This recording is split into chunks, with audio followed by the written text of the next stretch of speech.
the first time I met Chris, we were just at a trade show meeting hundreds of people taking care of their training needs and those types of things. When suddenly this very enthusiastic firefighter showed up and talked about what a fan he was of ours and that was there any way he could get involved.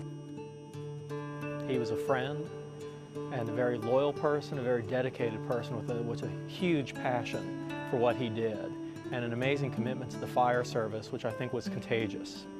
And Chris was a blessing to all who knew him, and we're at a true loss.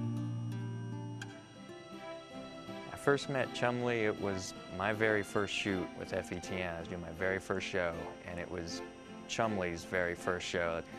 And we were both kind of, a little bit nervous going into it. We didn't know what to expect, but by the end of that week of shooting, we had become really good friends. I think it was that personality, that winning personality that he had, that just made you feel good, made you feel happy, made you feel positive, that was able to speak to people in a training sense. And I think the sign of a real good friendship is when you can teach something to the other person. You're always learning from that person. And with me, he taught me how to play hockey on his son's hockey team. He took me out there and he taught me how to eat lobster at his wife's restaurant. I remember at one of the trade shows in Indianapolis that as we were crossing the street to go eat, that a crowd of firefighters hollered and said, "Hey Chris, do the Chumley," and it's the little dance he used to always do at the beginning of his program. That he was a big guy, but he could make some moves and just showed his enthusiasm. So I guess that's what I'll remember most, that and that infectious laugh of his that that always brightened up the room, and that everyone that knows him knows he loved to laugh, and he was a big guy and he liked to laugh big, and I think that's a good legacy, and that's what I'll always remember.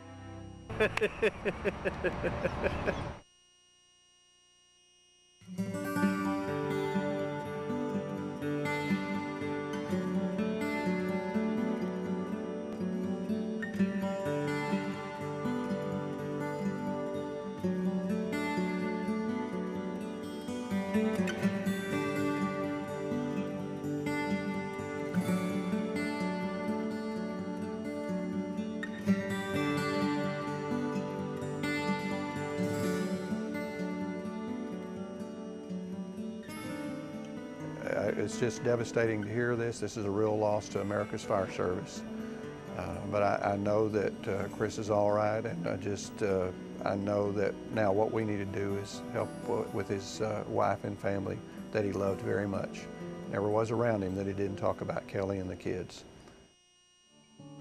I will always remember Chris DeWolf because we shared a day the world will never forget. Over my shoulder, the devastation that we're going to be going into. Chris introduced himself to me in July 2001 when I was a rookie of the FETN family.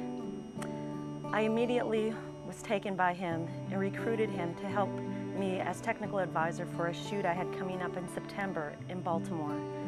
He was my crutch. He knew the lingo, the fire service, the brotherhood. Within minutes of our first day working together, the sky began to fall, and firefighters like Chris, they were left to pick up the pieces. This day was September 11th. Chris and I made a decision that day that we were not going to run and hide, but to take his knowledge and our FETN camera crew and try to tell the story of this tragedy. With Chris at the helm, we raced to the Pentagon and remarkably were able to capture the response from inside Ground Zero. The last time I saw Chris, he wanted me to make a pact that we would return to the Pentagon in 20 years to remember. Chris, I want you to know that I will be there. I'll be there remembering you. Just my final message is that Chris, we'll miss you and we'll never forget you, and we will learn from what you taught us.